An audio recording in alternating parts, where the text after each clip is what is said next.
those of you that don't know me, my name is Nate Noble. And for those of you that laugh, my name is Beto Reyes. And I have to be completely honest with you this morning. I feel off. I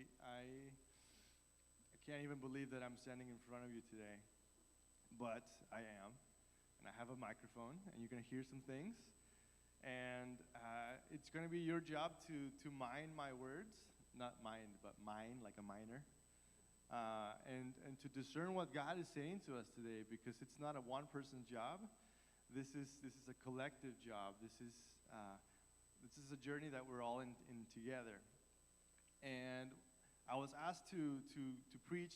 Joe is going to be sharing about Operation Generation over at Awaken Church over on Highway 99. So that's a pretty big assignment. That vision for that building is. We're all pretty excited about. If you don't know what Operation Generation is, it's 20-some apartments. Not 23 apartment complexes. But I appreciate you trying to help me. 23 units in an apartment complex that's going to be built here in the parking lot, and I'm happy to talk to you more about that if you have any questions. But he's over there, and Ron and Sue had to attend a funeral, so you're stuck with me. And normally, I would be so excited to come up and share, but like I said, something happened this week that I'm just like, I don't know if I'm the guy. We went camping the weekend before, and towards the end of our trip, I got sick. And so we came home, and so Monday, I was just sick in bed, resting, going, it's Monday, I don't have to have it all figured out. It's Monday. I can just do it tomorrow. And then Tuesday, I just was like, God, what are you saying to us? What am I speaking on? But it's Tuesday, so no big deal. And then Wednesday, and then Thursday, and then Friday. And then Saturday afternoon, I called Mackenzie, and I was like, Mackenzie, would you preach? I don't know what's going on. And she had really wise words to share. Because the same thing was happening to Daniel. We're going to, this is Hosea. There we go, Daniel. We're going to look at Daniel chapter 8. And for the sake of not reading a lot, what we're going to do is I'm going to give you homework. Can I give you homework? Oh, awesome. That doesn't mean you're going to do it, but I can give it, right?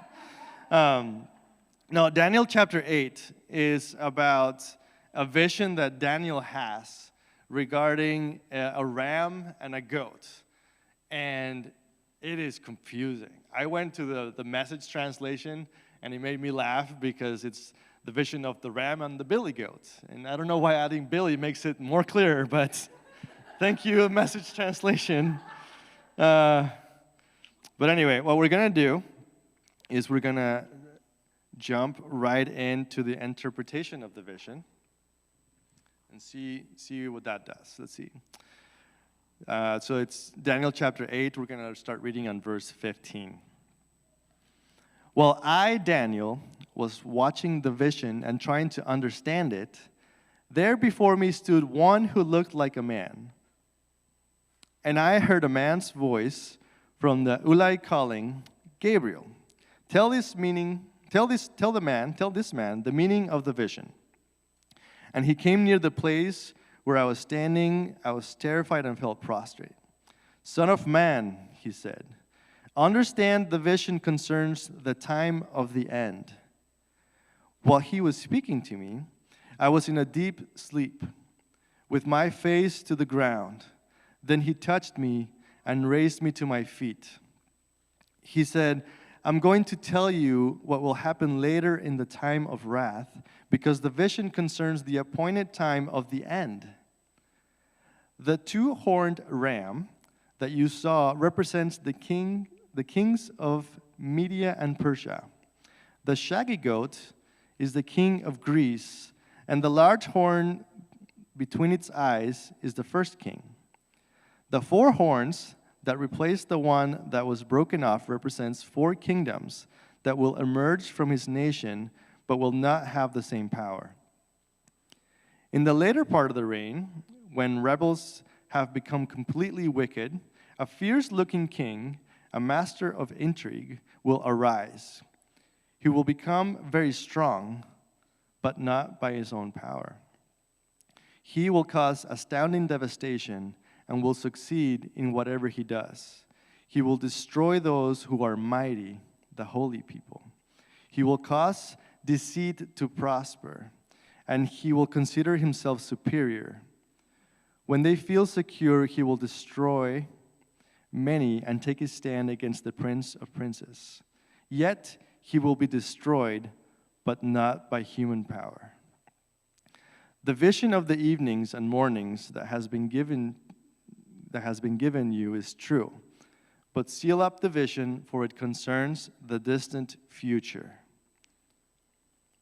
Anybody as confused as I am? Well, the last verse. I, Daniel, was worn out. I lay exhausted for several days. Then I got up and went about the king's business. I was appalled by the vision. It was beyond understanding. I am so thankful that salvation comes to those who believe, not to those who understand. Because I don't. I don't get it. And in this process of trying to mind what to say today, I'm still standing up here going, I don't know if I got it. I don't know if this has happened to you, but if you've been reading the Bible for very long, there are some stories in here that are just beyond understanding. And if we're not careful, what can happen is we can just enter this analysis of paralysis, where we just get stuck. How did Jonah go into the whale? How did he survive? How was he in there for so long? How, and how's the bush talking? How is a donkey talking? Right?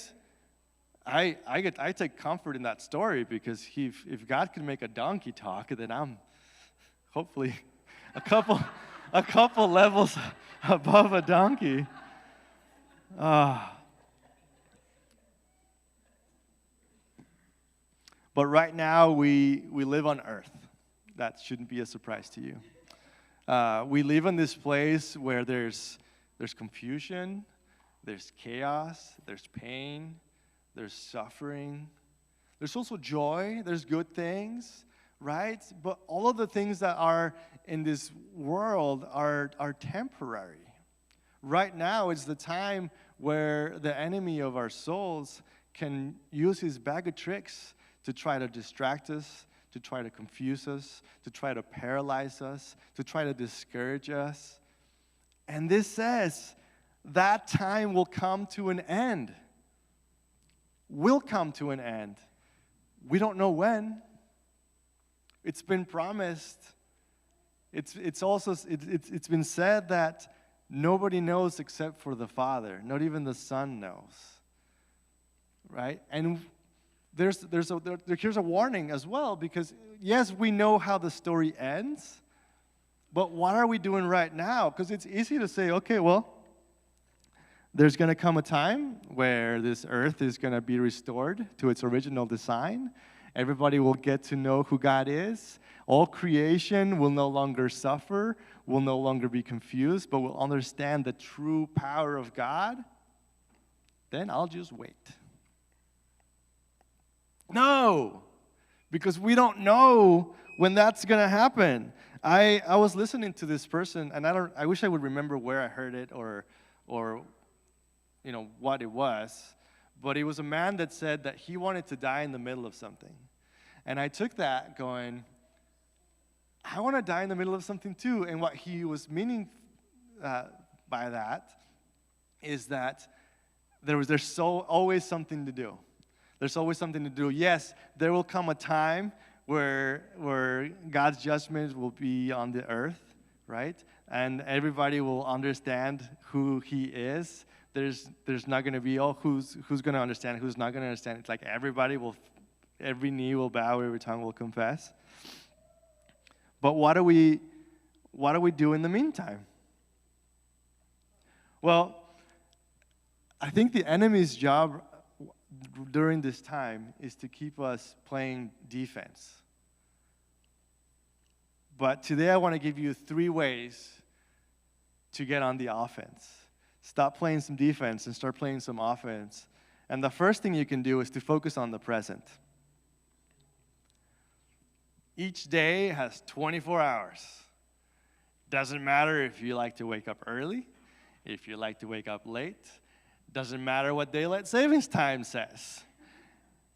A day is only 24 hours long. Why is that? Well, I think it's because that's all that we can handle. If I were to have a huge pitcher of water and I poured it into a glass, the glass could only hold so much before the water would just start to spill. We have to eat, we have to sleep, we have to answer nature's call. We go to work, we go to school, we raise our kids, we have hobbies, we have ministries, and everything takes time. Faith without works is dead. So we're not to just let the day happen. We have to be mindful of how we spend our time. When I was in high school, I played football, and when I say football, I really mean football, like helmets and pads and that funny shaped ball. I'm from Mexico, so I feel like I have to explain because like we call soccer football, but anyway, we're all on the same page. My coach at the time, he had funny ways to try to explain what he wanted us to do because a few of us just were not getting what he wanted us to do. And the offense that he created, and I don't know if this is the same for everybody, but when you have the line is where you have the center who has the ball, who's going to pass the ball to the quarterback, and then you have guys to the left, guys to the right.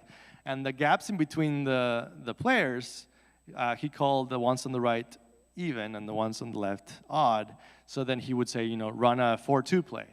And so 4 is an even number, so it's 4, okay. And then 2, and anyway, I'm not going to confuse you any more than that. But the other thing that he would explain to us is that those gaps were like saloon doors. I don't know how he knew about saloons, but that day I learned about the saloon doors. And saloon doors are doors that are there, but all you have to do is push them open. They don't come open by themselves. You have to go, and in order to go through that gap, you have to just pretend like that door is just going to open as you're passing through. If you've ever played football, you know that those doors sometimes open, and sometimes it's like you're trying to open up a wall. But that illustration came to mind, and I think it's because in this day that we have that's only 24 hours long, we have ways for us to spend our time, and sometimes we know when we're using our time in a manner that's worthwhile, right? But we won't know until we try. Does that make sense? It's like opening up that saloon door. It's like, God, is it this direction? No, it wasn't. Okay, is it this direction? Am I supposed to come up and pray with this person? Am I supposed to pay for this person's groceries? What is it that I'm supposed to do today? And we can spend time just wondering what we're supposed to do, or we could just go out and do stuff and figure out, oh, that was the way to go, or oh, maybe that's not the way to go. But if we live in a way where we're focused on the present and we're moving, it is way easier to change directions on a moving train than it is on one that's just standing still. So if we don't know what to do, like today, God, what are you saying? Where are we going with this? Well, I still don't understand the vision. I still don't understand the passage. But what I do understand is that God has asked us to do something today, right? He's asked us to make disciples. He's asked us to take care of widows and orphans and to share the good news and to love our neighbors and to cast out demons and raise the dead and heal the sick and stand up for the marginalized and speak up for the voiceless. So if you don't know what God is saying, what you're supposed to be doing, then go back to this list. There are some things that you could be doing even if you don't understand exactly everything that is to be understood.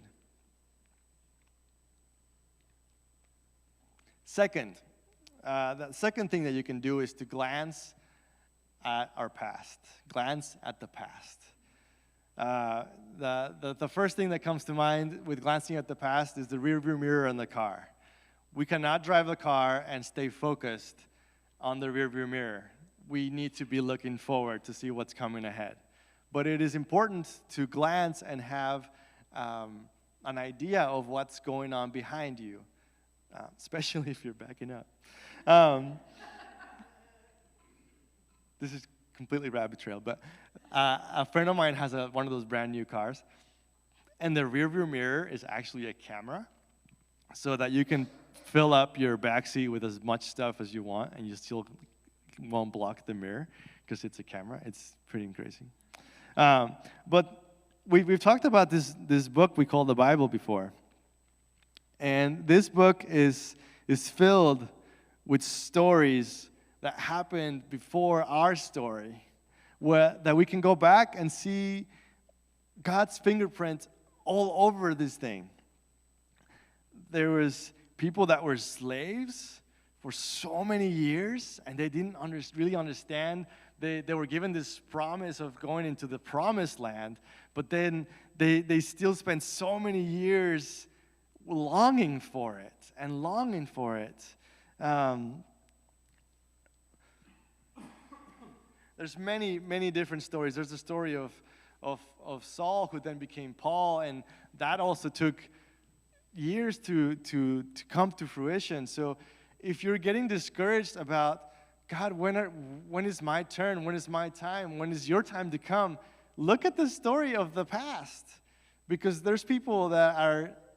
What I love about the stories in the Bible is that the people that are in these stories are just like you and I. These are not people that were highly qualified to be in the Bible. Like, oh, you made the cut, you're going to be in the Bible. No, these are just regular people, just like us. And when that's not enough, you can look at the story of your own life and realize where God's fingerprint has been in your life. I know that sometimes it's hard to see it as like today, like, God, where are you today?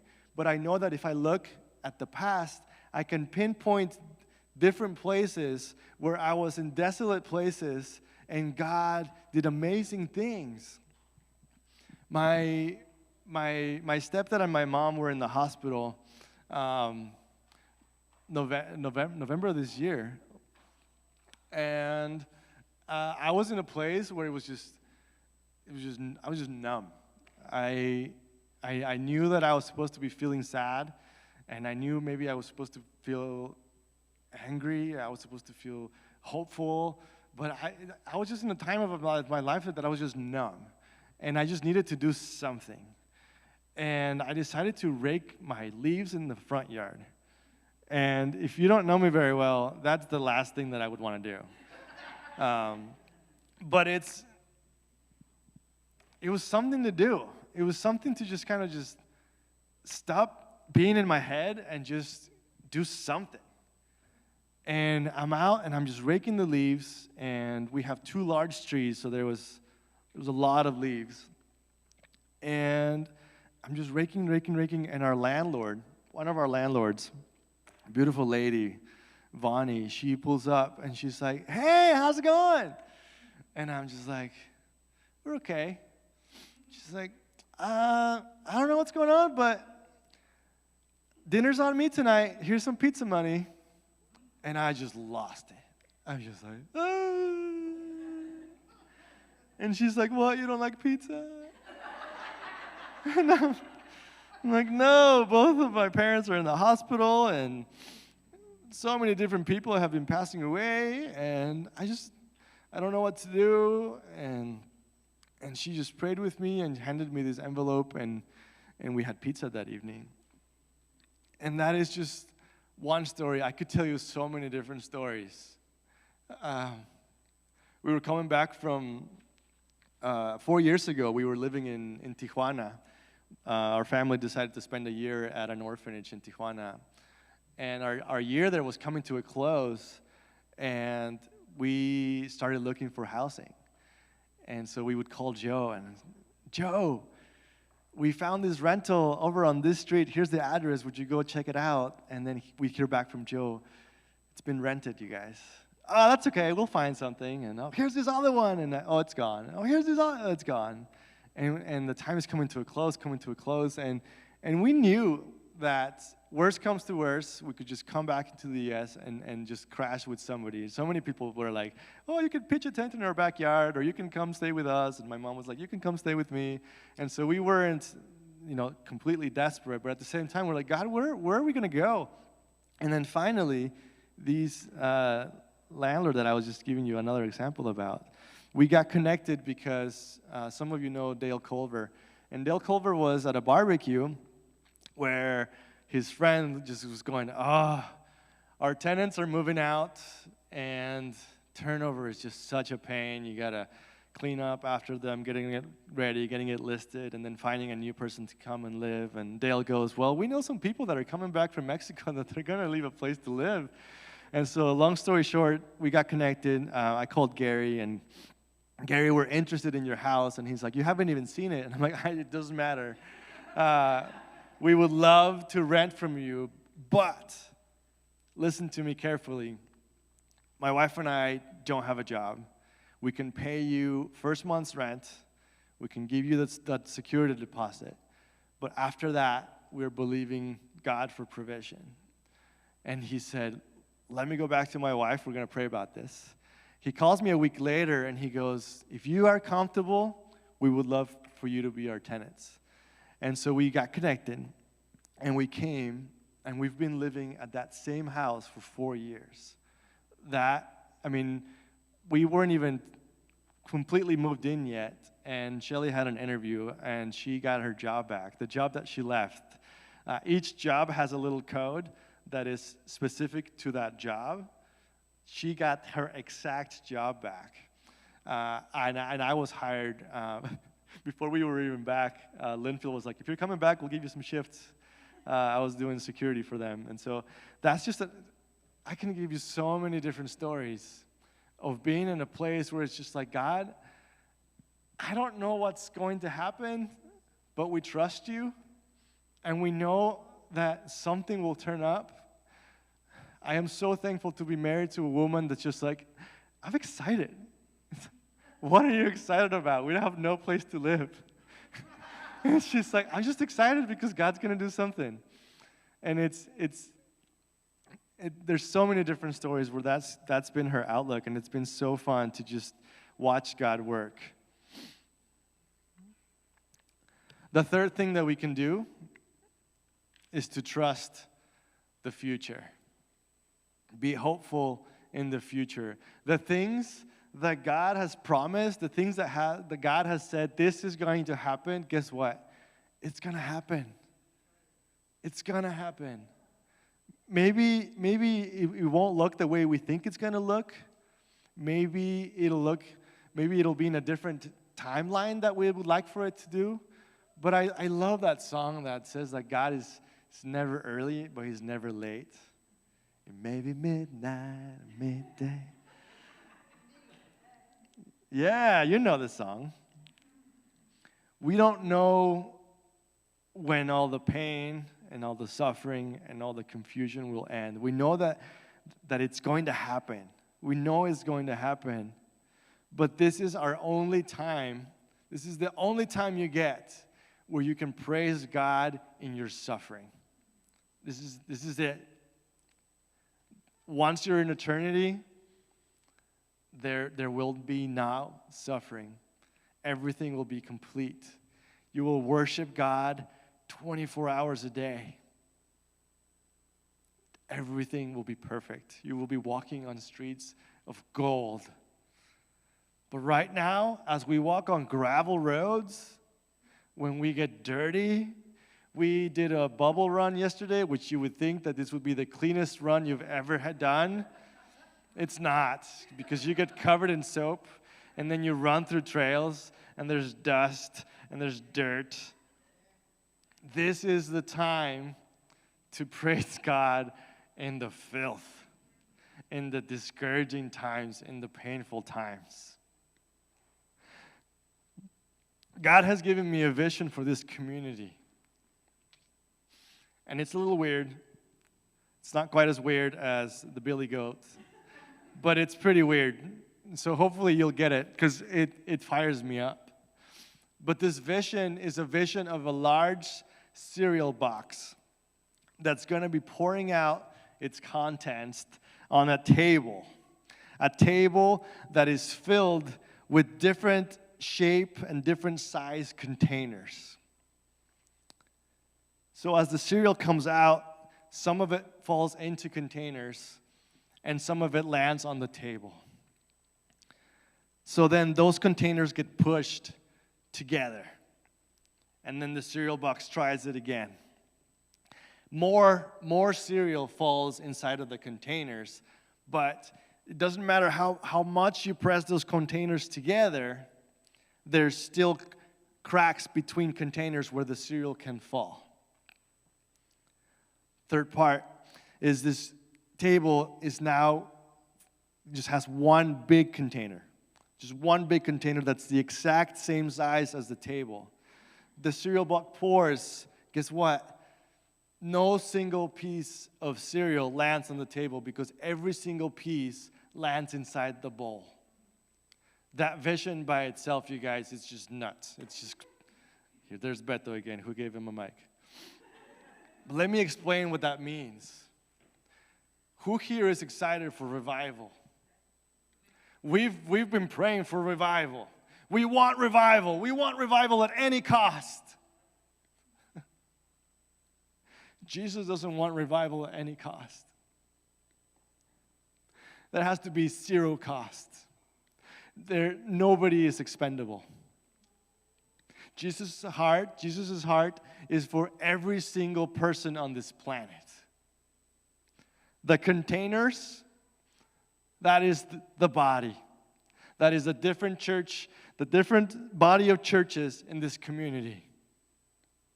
It is not enough for us to come together and be separate and have it be our own container. We like your container. We like our container. We could rub shoulders and we can talk about each other's containers. That is not enough.